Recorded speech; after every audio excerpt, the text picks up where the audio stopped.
surviving. Hope comes and stops us in our tracks. Bravely we prove in our striving, trudging together each day. Where there's a will, there's a way. Good afternoon, everybody. Just doing a little bit of sharing. All right, we're here. Already feels like it's been a long freaking day. So I hope everybody's having a good Thursday. It's Thursday. This week went by, bam, like that. And then it was over with. So today we're going to be talking about sacrifice, unity, and survival. Let's get through this stuff. Welcome to Daily Trudge. My name's Dion. I will be your host. I usually am. I asked people if they want to do it, and I've had one other person try and do it. I've never heard from them again. And of course, if you're here, please say hello, whether you're watching the live or the rewatch. So, kind of one of the, I don't know, I'm in a weird mood. Not in a bad mood, but I'm feeling kind of serious today, and I don't want to feel that serious.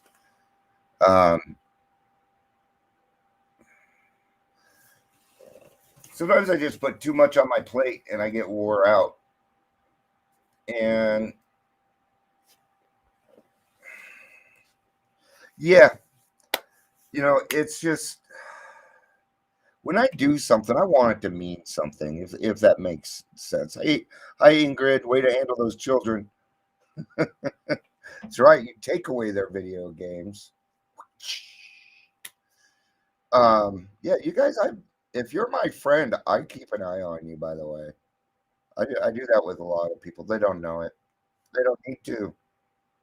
They don't need to, right? David, good to see you, man. Good to see you.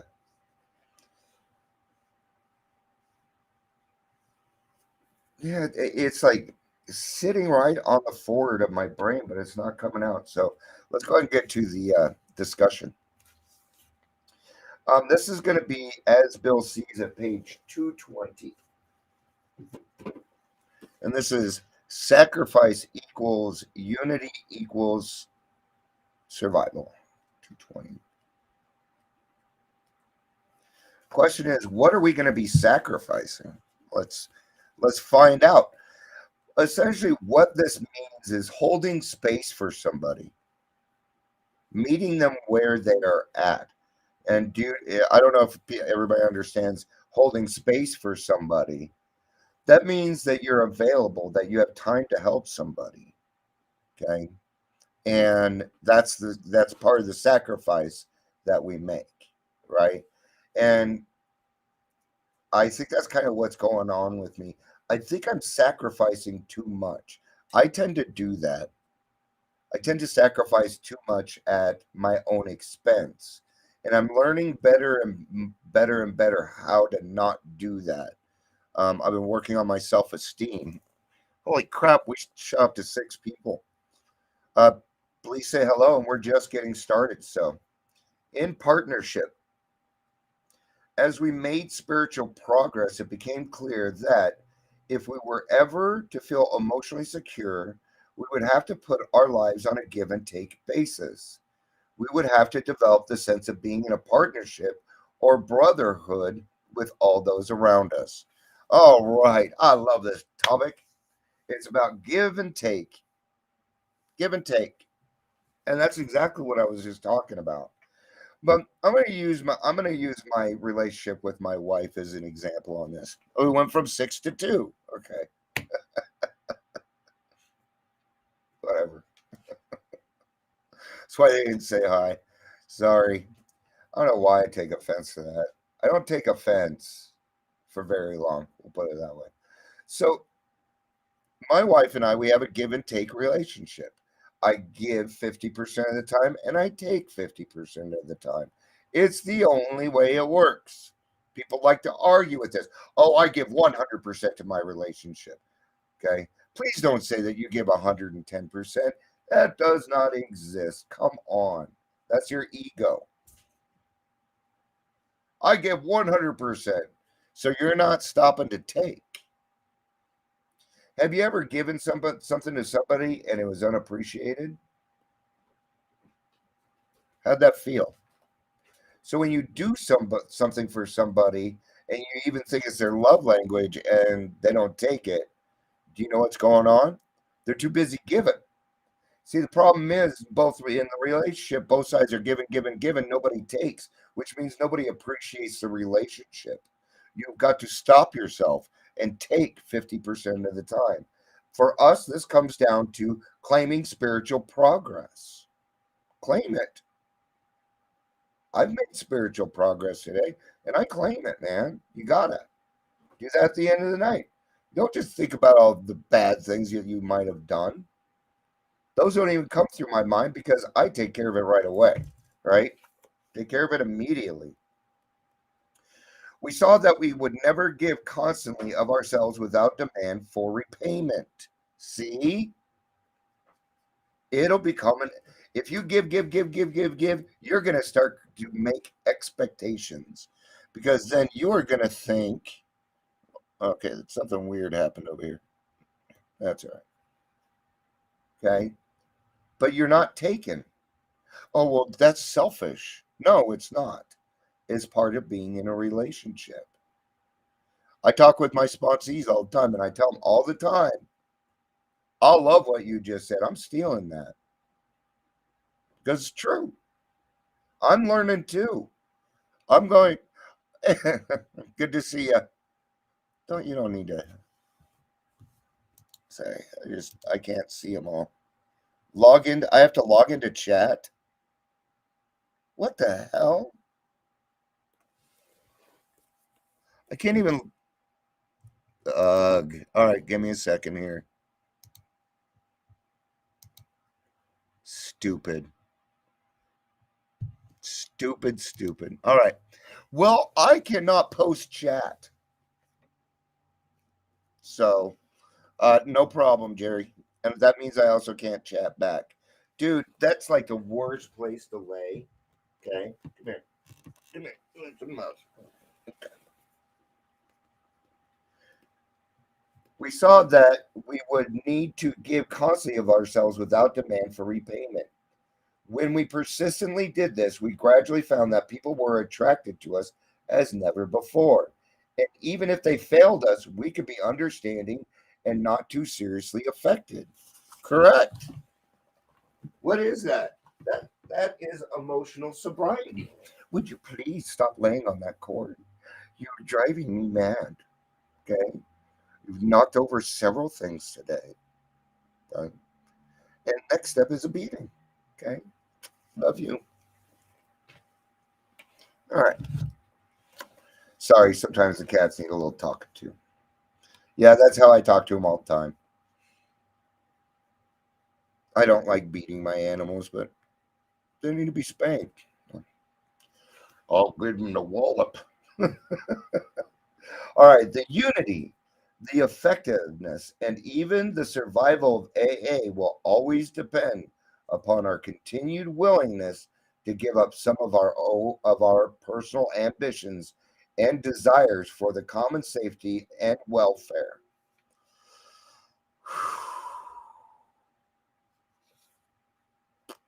Now, obviously, I agree with it, but the question is how much?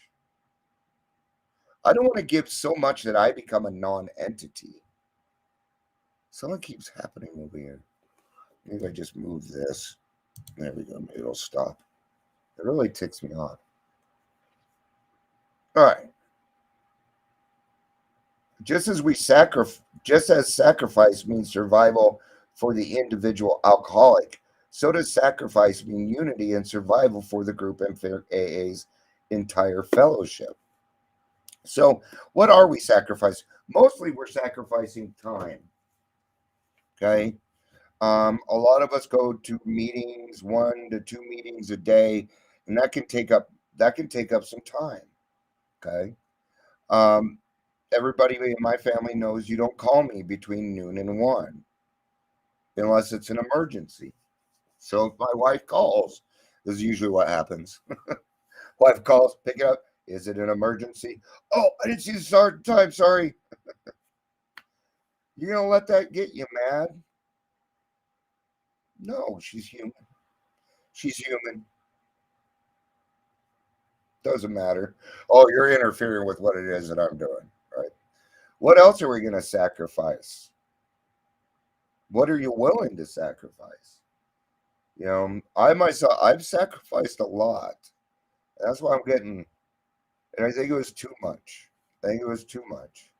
Um, because lately I've been feeling that my time is due when it comes to money. Um, it's my turn.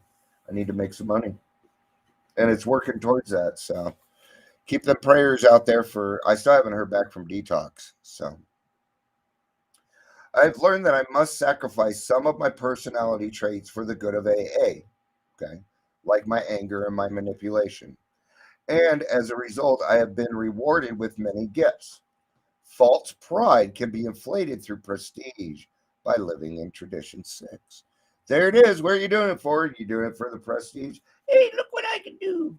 Hey, mom, look how high I can jump. Look what I can do.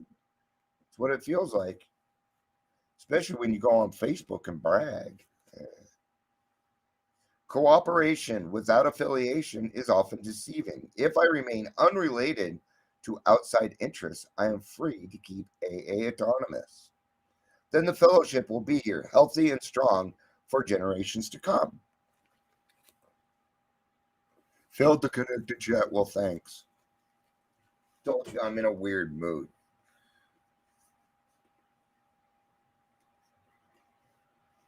I had something on that last part and it escaped me, so I got to reread it real quick. I got all excited because there was 8 people here. See? Got to watch that stuff. Then the fellowship. Okay. If I remain unrelated to, that's what it was. Okay. That has to do with worldly clamors. We do not bring those into AA meetings. We do not talk about the coronavirus. We do not talk about the president. We do not talk about any of that stuff in meetings. We might talk about, hey, I've had corona and this is how I've been getting through it. Might talk about a little bit about that, but they never become the main topic of what we talk about in meetings. We do not cover those there. We keep them out of our meetings for a reason. Why? Because if you want a bunch of triggered people in your room, go ahead and do it. Okay? AA is not therapy. AA is not therapy. There's one other thing I wanted to cover before I went. It was something that I'm kind of discovering myself and I want to pass it on. That emotions are not character defects. They're not character defects. Anger is not a character defect. Depression, not a character defect. These are emotions. It's what happens after the feeling and what you do with your feeling. That portion is the character defect. Okay? Because we're human and we're going to feel these emotions. You're going to get angry. What you do with it is what matters. That's where your character defects come into play. Okay? Because I was thinking about this. I'm like, because I tell people anger was my biggest character defect. I've been thinking on that. And I'm like, well, there's a lot of times where I get angry, but I don't go into certain things. And so I thought on that and I'm like, anger is not a character defect. Fear is not a character defect. So our emotions are not character defects. So what does that mean? It means that your emotions are okay. Your emotions are okay. You're allowed to have them. You're not allowed to go around and beat up on God's children because you're in a bad mood, though. That is a no-no. All right, that's gonna be it today. Thank you guys for hanging out with me. My voice has kind of been going, so I want to keep this a little short.